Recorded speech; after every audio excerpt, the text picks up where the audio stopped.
Maayong adlaw sa tanan, daghang kay salamat sa inyong pag-like, pag-follow, pag-react ug pag-share sa stars. Akong i-shout out si akong estudyante kanito si Ma'am Marites Nelies. Daghang kay salamat pag-share sa star, ma'am.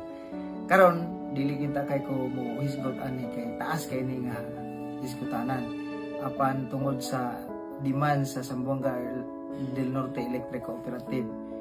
Nangihangyo sila nga i-discuss ning Anti-Obstruction of Power Lines Act.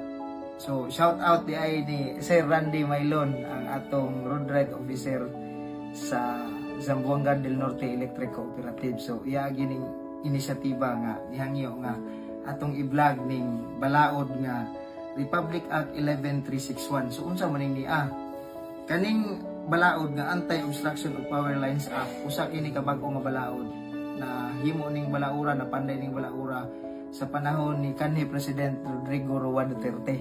So nahimo ning balaod adtong tuig 2019. So unsa man ang tumong tinguha ning balaura? So kining balaura nihatag og silot sa mga tawo nga mobabag sa mga linya sa kuryente, sa transmission of distribution lines. So ato nang hisgutan sa sunod. So unsa man ang polisiya dahil sa atong nasod nganong gihimo man nga balaod tungod kay ang polisiya sa atong nasod, ang elektrisidad usa sa gasolina nga nagpatuyok sa ekonomikanhong mga aktibidades sa atong nasod. Busa gitagaan og proteksyon sa balaod ang mga linya sa atong kuryente tungod kay essential, importante kini kaayo sa matag adlaw sa atong panginabuhi ug importante usab kini kaayo sa atong ekonomiya. So bag-o kini nga balaod, inaot aduna mo'y makatunan, dayon ako lang gamay nga pasensya, taas-taas gud nga video tungod kay atong i-discuss halos-halos tanan nga mga importante nga provision ning balaura. So sa akong isgutan ganina, gihatagan og silot nga aning maong balaod ang tanang mga tawo nga mo babag o muhatag og hasol sa linya sa atong kuryente. So unsa man di ay ang giproteksyonan gyud ning balaura? Giproteksyonan na ning balaura ang mga linya sa atong kuryente. Dili man gud pwede nga ang linya sa atong kuryente adunay duol nga edipisyo o sampol duol sa balay. So delikado. O di ba ka ang linya sa kuryente na mga kahoy, na kawayan, masangit na diha, mag-burn out na dayon. O di ba ka makakos og sunog, makakos og kuryente o kanang makurintihan ang mga tao simbako. So ang number one gid nga purpose ning balaura aron protektahan ang linya sa kuryente. So sa balaod dunay gi-define nga power line corridor. So unsa man ang power line corridor?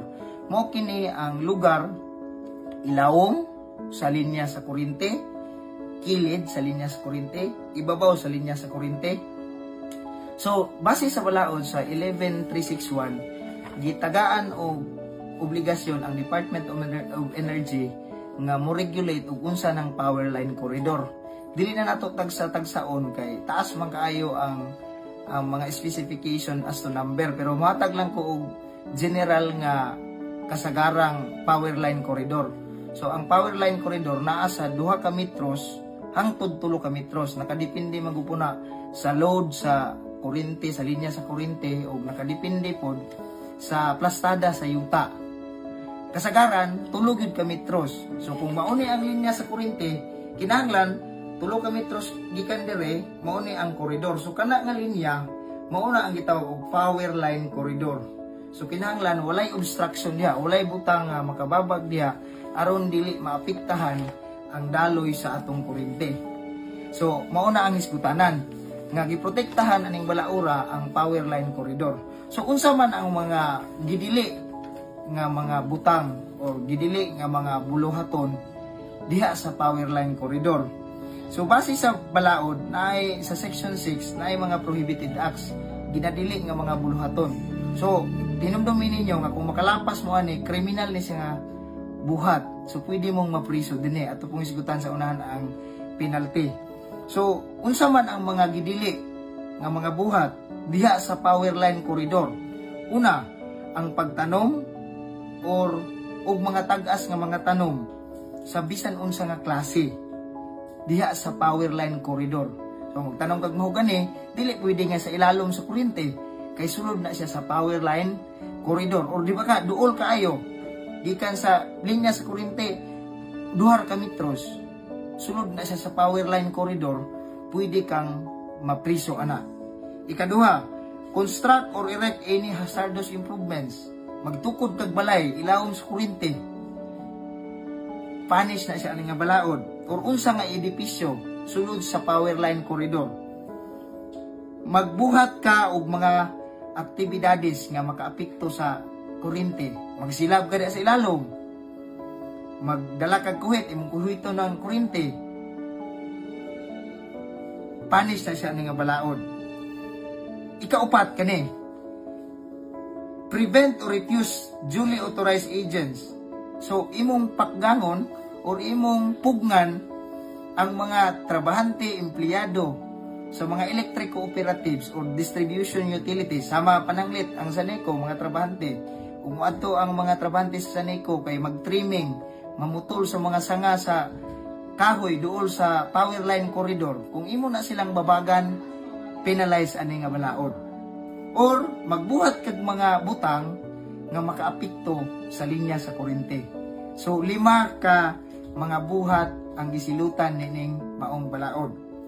So unsa man di ay ang obligasyon o unsa man ang katungod sa usa ka distribution utility or kanang gitawag og power line owners. So naamo goy power lines, like for example kanang transmission. Example na diri sa atong katilingman kanang NGCP.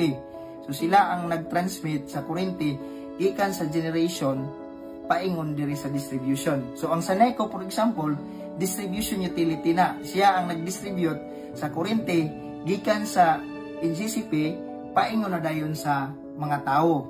So unsa man ang mga katungod sa transmission utility or distribution utility?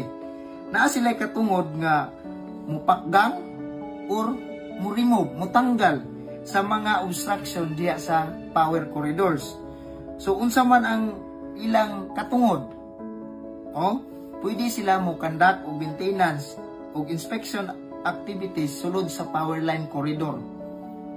So pwede sila mag-inspect ng tao nila kung naabay mga sanga. Pwede sila mag-conduct og repair or restoration activities within the power line corridor. So dili ta kababag kung ang empleyado sa Saneco or sa NGCP mo agi diha kay mag-repair sa ilang linya.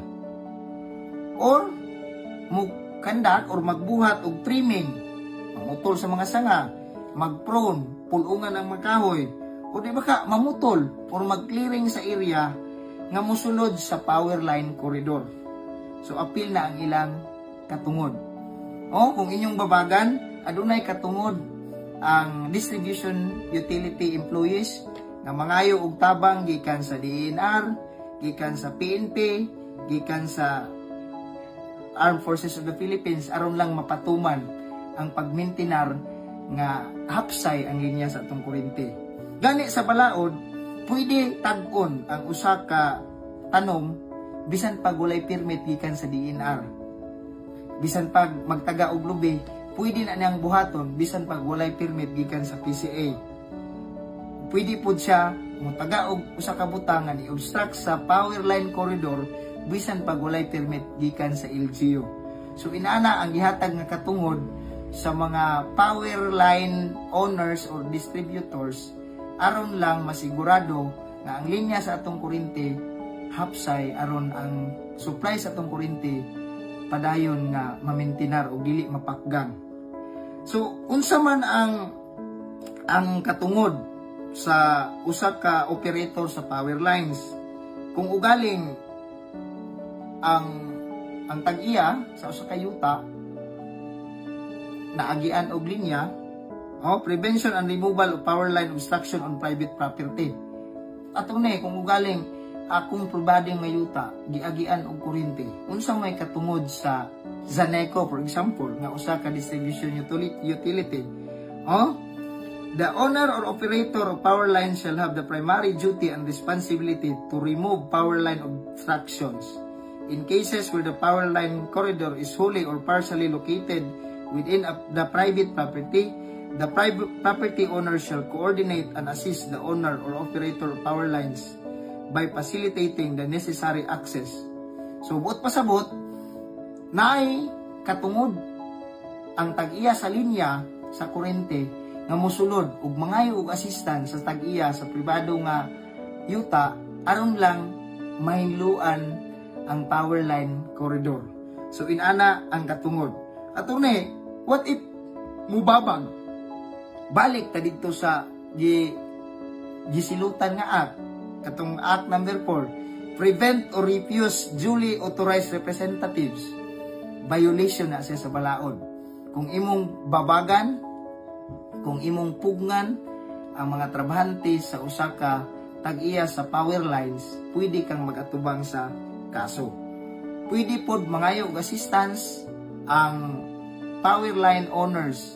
For example, kanang sa NECO, pwede sila mangayo og assistance sa LGU aron lang mapatuman ang ilang katungod nga mulimpyo sa power line corridors. Atune, kung musupak yun, unsa may mga silot, dako kaayo ang silot. Oh, mao ni ang penalties. Una nga kapakyasan o unang offense, pwede kang mapriso o usa ka bulan o usa ka adlaw hangtod 6 ka bulan or fines nga 50,000 pesos. Mao ni first offense. Second offense, pagkapriso 6 ka bulan o usa ka adlaw hangtod 6 ka tuig ug fines nga 100,000. Ako kaning ikatulong nga offense kay dili ni siya provisionable. Ngano man, pwede kang mapriso 6 ka tuig o usa ka adlaw hangtod 12 ka tuig ug fines nga 200,000 pesos. So inaani ka bugat ning balaura. Kinahanglan natong tagaan o kahigayunan ang mga tag-iya sa power lines nga mulimpyo sa power line corridors. Attorney, unsa may obligasyon sa LGU bahin anang magtukod og edibisyo ilalom. Base sa balaod, ang building official nga muhatag og permit ngadto sa usa ka tawo nga magtukod og edifisyo sulod sa power line corridor, pwede siya magatubang og kaso. Gani nakabutang dinhi nga ang iyang pisilot sama atong silot nga nakasaysay sa taas pero taas-taas og usa ka degree. So mas bugat. O pwede pa siyang ma-dismiss iyang trabaho. Munang building officials ayaw mo pagpasagad og issue og building permit ngadto sa usa ka tawo nga magtukod og edipisyo diha sulod sa power line corridor. Kay pwede mo magatubang og kaso nga inani. Dako kani nga kaso. So, unsa may buhaton namong attorney nga nauna among balay then nisunod ng power lines sa balaod naay procedure nga kanang gitawag og right of eminent domain. So naay katungod ang usa ka distribution utility or usa ka electric cooperative, for example ang SANECO, nga mo expropriate sa yuta nga maagian sa mong kuryente or naay pamaagi pod nga gihatag sa balaod nga gitawag og resettlement. So katong mga tawo nga magpuyo sulod sa power line corridors, kinahanglan sila nga i-resettlement, tagaan sila og bag-ong area nga kanang dili hazardous. Dili na kay nako tas-on basta kay akong balikon nga adunay mga silot, bugat nga silot nga gilatid nining gitawag og kaning gitawag og balaod nga Anti-Obstruction of Power Lines Act. Bag-o kini nga balaod 2019 nahimo mo ni ang Republic Act 11361. Daghang kay salamat sa inyong pagpaminaw. Aduna may mga pangutana, nga dunay kalabutan ay atong video ug aduna pa may mga legal nga mga pangutana, palihog i-comment sa ubos kay atong paningkamutan nga mahatagan og legal nga katubagan. Kini si Attorney Earl Russell Espaulican. Daghang kay salamat. Please like, follow and share. God bless us all.